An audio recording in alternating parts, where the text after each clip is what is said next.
Do you ever have any of those days where you're like, I just don't want to work anymore? Welcome to every day of my life.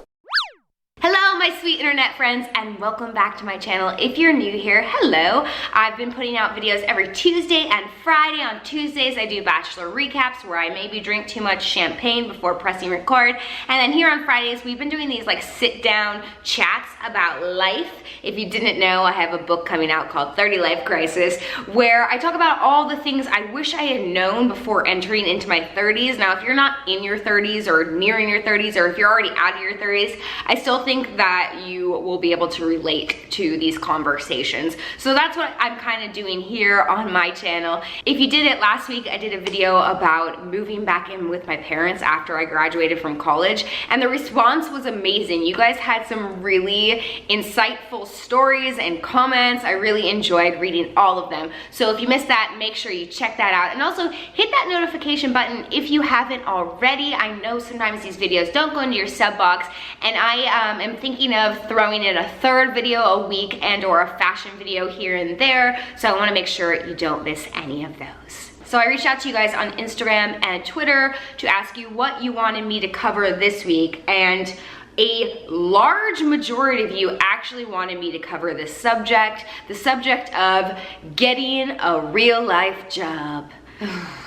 It seems a lot of you are at that age where it's time to like get a job and provide for yourself, or some of you are past that, but you're in that point in your life where you're like, I don't love my job and I really need some advice on how to like steer my career in another way. So I'm gonna give you some of the stories of my life and my relationship with work and jobs, and hopefully from that you can take a tidbit away and do with it what you will. Again, all these opinions and stories are completely my own. You might be leap years ahead of me and so much smarter, chances are you probably are. So take everything I say with a grain of salt, but this is what I got for you. So I personally always knew I wanted to be an actor. I mean, literally from the time I can remember, I was obsessed with the theater, and it's like all I wanted to do. So I've definitely had that focus, but I also had the awareness that it is a tough career, just like most, but there's not like a corporate ladder that I can climb. It's kind of one of those things where it's like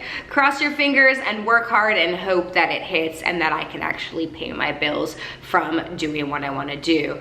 That being said, I knew I needed to pay my bills, especially coming out of college, being on my own for the first time after I moved out from my dad's house. So then I started thinking about what kind of job I could do that could supplement my rent and my bills while I'm trying to be an actor, that wouldn't like drive me crazy. Spoiler alert, pretty much every job will drive you crazy at some point. But I was dead set on finding jobs that were somewhat interesting to me and not just waiting tables, which by the way, I kind of wish I would have done, because I feel like my friends who waited tables made pretty good money. But for me, that was just something that was so uninteresting to me. So instead, I took on a million different bizarro jobs. I was determined to find a job that still involved some sort of acting or some sort of like performance. So basically, I fell into being a birthday party princess. I like went on Craigslist and I was like, you know what?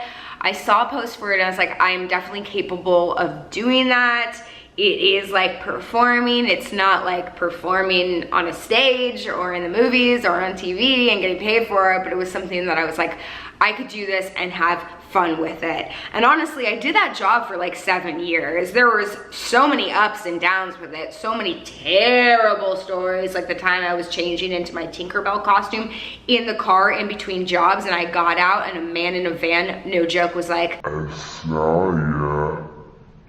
And I wanted to like die. But I feel like at least that job gave me, one, a freedom of scheduling because it wasn't like a 9 to 5. And two, I really enjoyed working with kids and getting to play for a living. I also was like a beer and wine promo girl because I thought it would be easy to just like dress up and go to the bar and like hand out coupons for like shots, which like in theory it was, and I got paid pretty good money to do it, but after a while it get like super depressing, and in the end I just felt like I was a piece of meat in the grand scheme of selling people liquor, or some like to refer to it as the devil's juice. So I quit that job eventually. So this went on for like a while. Like as I was starting YouTube, I was doing all these like extra like part-time jobs. I was not a fan of like the full-time 9-to-5 job.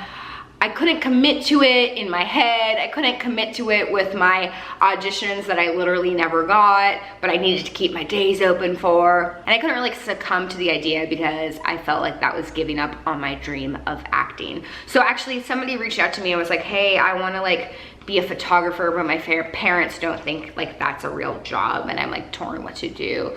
So this was sort of like my answer to that, was like doing all these part-time jobs that like I kind of enjoyed, that also gave me the flexibility to pursue my actual career. Because I think in the end, sorry, I'm going all over the place, but hopefully this is all making sense to you guys. I think in the end, like, you have to like take responsibility, and you have to be an adult, and you like just have to get a job. Like figure out what works for you and what like you can tolerate, even if it isn't like your end goal, and do that to pay the bills and support yourself. And like I got to pay for my acting classes to help support like the career that you really want, because a lot of times those careers that you really want take a little extra time and effort to get to. So in the meantime, if you can find a birthday party princess job to supplement your income, then do that. I would like to chat for a quick moment about working in a corporate office, which I ended up doing down the line. Some of you, if you've been around here for a while, might remember I hosted a morning show for almost 2 years at Yahoo.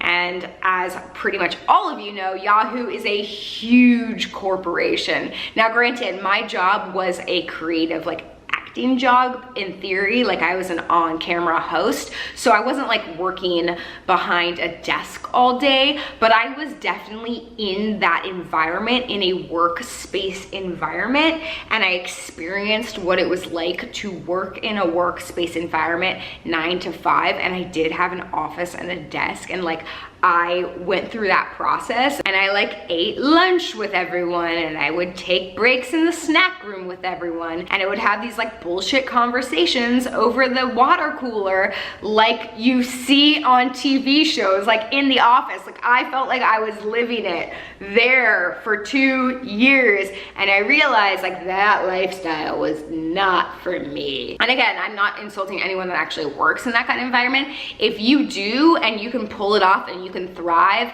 and you can make that paycheck, and you can go home without taking your work home with you, God bless you, because honestly, the stress of wanting to be an actor and doing all these jobs at once and never being able to stop working, like I would finish a job, but then I would come home and I would have to edit a video for YouTube because I was trying to do that, and then I would have to learn lines for an audition because I had to do that. Like that continuous cycle of work is exhausting. So if you actually could get down with that 9 to 5 mentality and then just be done at 5, more power to you. But I learned that I couldn't. And even though I was getting paid very well, I ended up quitting because that was just not what my heart was telling me to do. It was a great experience, but an even better experience walking out that door on that last day. This ramble is all to say, I feel you. I understand what it's like to have to get a job that maybe isn't your passion simply because you need to survive. We're all there. We're all experiencing that. A lucky few of us get to do something that we love to do and get paid for it. And I feel like once YouTube sort of like took off for me and I got to quit all my other jobs, that was like the best gift that I ever could have been given. But even then, and even now, especially now that my channel isn't like as like popular and crazy as it used to be, and YouTube isn't as lucrative as it used to be, and I aspire to do things beyond YouTube, I kind of feel like I'm back in that place where I have to take on a bunch of other little things to sort of get to the next step. So I'm writing more and auditioning a ton more and taking on smaller little acting gigs so that I can get to the next big acting gig. And I think the lesson there is just like we're always evolving and we're always changing, but you don't have to be stuck in a job you don't like, because there's always another job you could be doing. There's so many jobs in the world. They're not all easy to get, but they're there. And if you pursue them hard enough, you can make it happen. Does this all make sense? I feel like my last video didn't make sense when I was recording it, but then when I watched it back, I was like, yeah, okay, Oprah. In the comments below, let me know what crazy jobs you have actually done to supplement your income, regardless of the fact of it being like your dream job. And or if you have a job that you absolutely love and you are like living your best work life, I wanna hear that too. And any advice you have on how to sustain a healthy relationship with work would also be so much appreciated. I'm really starting to love this community that's living in the comments section, sans the few like not so nice comments and not so nice people. But for the most part, you guys are so supportive of me, but more importantly of each other. And I just think it's like the most beautiful thing in the whole entire world. Also, make sure you tweet me or DM me on Instagram and let me know what you want me to talk about next. I hope that this was inspiring for you. I guess to wrap it up again for like the 15th time, the moral of the story is everyone's gotta get a job. It sucks, but if you can find something, anything that like slightly excites you, like putting on wings in the back of a car while an old man in a van watches, then do it and pursue your real dreams on the side, because eventually those will come to fruition. I'm done with my rant. I need to get back to work. I love you guys so much. Thanks for watching, and I'll see you next time. All right, peace, bye.